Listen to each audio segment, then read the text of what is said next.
Oh, my career is over, gone.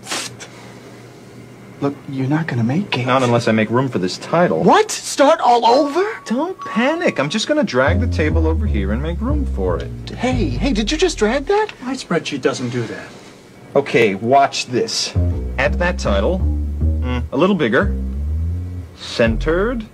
Nah, it still doesn't look right. Give it up, man. Look, let's just say your PC got run over by a bus and you're lucky to be alive. Whoa, I better format those numbers.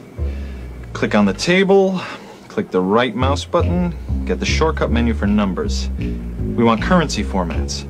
This one looks good. My spreadsheet doesn't do that. Okay, I admit it, that was pretty neat, but you'll never finish it.